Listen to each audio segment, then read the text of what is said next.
This episode of Distraction is sponsored by Landmark College, offering comprehensive support for students with learning disabilities, ADHD, and ASD. Learn more at lcdistraction.org. Landmark College, we teach differently. Hello, this is Dr. Ned Hallowell with a mini episode of Distraction. This is my favorite kind of mini. It's responding to listener questions. And if you should happen to have a listener question, please send it to us. Send it to connect@distractionpodcast.com. So, question number 1.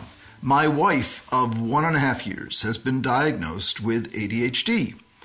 I am the not ADHD partner. We are in our early 70s. One of the most frustrating situations for me is when she acts impulsively. I would really like to know what I should say or do, react, when she is impulsive. Sometimes I can ignore it, but sometimes it is very stressful for me when she is impulsive. Well, I wish you'd given me an example of her being impulsive, but because some forms of being impulsive are humorous, and others can be dangerous. Some of them would be to laugh. You know, it is part of this condition. And I still can say things I shouldn't say. That's my form of being impulsive, verbal, sort of like Tourette syndrome. I'll blurt something out that I shouldn't. But medication can help. But if that's not working, what I suggest you do is, between the two of you, have some sort of arrangement where you get to know and expect from each other what's going to happen. If you know she can be impulsive, be aware of that and readjust your expectations so it doesn't knock you for a loop.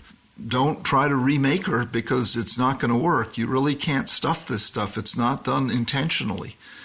And understand that she's not doing this on purpose. She doesn't want to upset you, make you angry. If it's dangerous, if she's impulsively, whatever it might happen to be, make sure she's safe.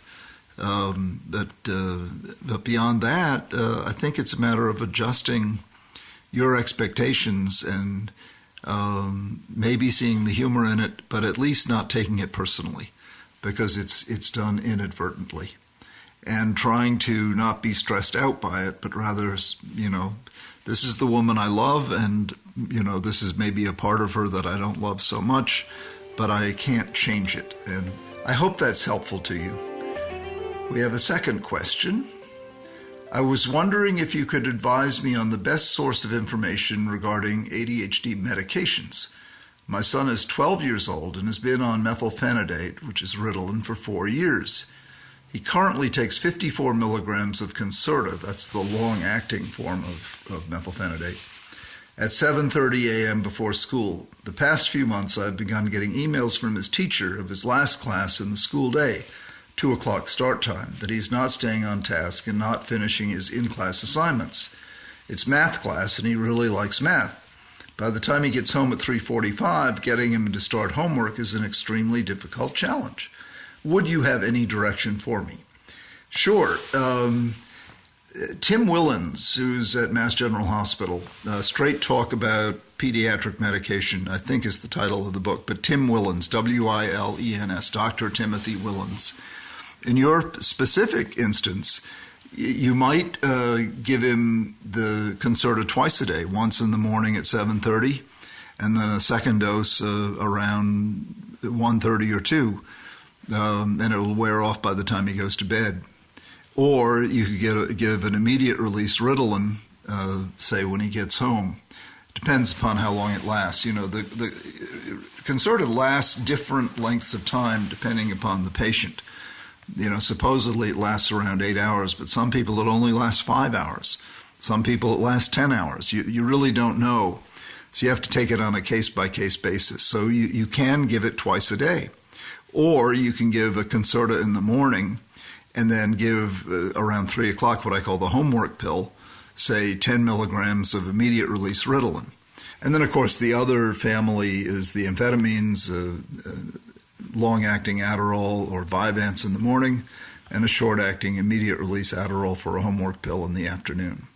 In any case, you should be able to get coverage all day from 7:30 in the morning all the way through till he finishes his homework and is ready for bed. You want him to have coverage during his classes for sure. So talk to the doctor about that. You can propose what I just proposed, or go to Tim Wilens' book. Just go to Amazon for Dr. Timothy Wilens, and it's a very, very good guide. I hope this has been helpful to you. And again, any of you listening have a question, please send us your questions to connect@distractionpodcast.com. All right, let's switch gears for a moment. I want to tell you about an interesting article that was recently published by Landmark College's Institute of Research and Training about the promise of physical activity for improving classroom performance. A sample of 7 to 12-year-old children with ADHD showed improved cognitive and attentional function, along with reduced behavioral problems, after a 10-week physical activity program compared to a control group. Reduction in ADHD behavioral symptoms have also been seen in young children at risk for ADHD and in young children diagnosed with ADHD after vigorous exercise program. This finding, has been around for some time. My friend and colleague John Rady wrote a wonderful book called Spark, The Revolutionary New Science of Exercise in the Brain, and it's been becoming clearer and clearer that the combination of physical exercise and meditation produces effects on a par with medication. And if you will take physical exercise seriously, the results you get are tremendous. Schools have been removing exercise. It's absolutely counterproductive, ridiculous, and stupid. Exercise is really good, not only for your body, but for your brain. Most people take it as a given that exercise is good for your bones and your heart and your muscles. But it's really good for that muscle between your ears. If you want to really boost cognitive function, get regular exercise. And if you're sort of spacing out that 3 p.m. kind of blah feeling you can get, instead of going to the refrigerator, get up and do 25 jumping jacks, or run up and down stairs a few times, or do 10 push-ups. It's like pushing the reset button on your brain. And again, at Landmark College, their Institute for Research, they are one of the many sites where this is being proven. And particularly for those of us who learn differently, it's really good. And also it's been shown in ASD, in autism spectrum disorder, to be helpful. The fact is, in anything, if you move your body vigorously, i.e. exercise, you will improve pretty much every single factor of your life, except with the notable exception of keeping your body still for about 8 hours during the night, namely sleeping. Sleeping is another part of life that we often neglect that is actually very good for us. So you don't have to be on a little gerbil wheel 24/7. But it is good to get those doses of exercise, and Landmark College at its Research Institute has been proving this.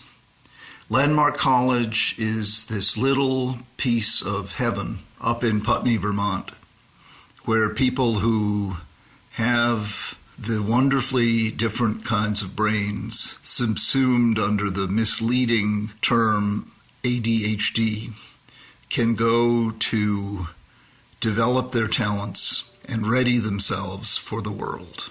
I hope you will visit their website or go to lcdistraction.org to learn more.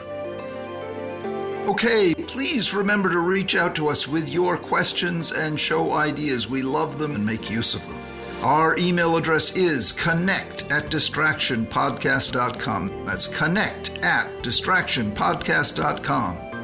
And please leave us a rating and a review on Apple Podcasts if you like what you're hearing. We need those. We absolutely thrive because of those. Distraction is produced by Collisions, the podcast division of CRN International. Collisions, podcasts for curious people. Our audio engineer is Roman Zeitlin. Our editor is Chris Lathan. And our producer is Sarah Gurton.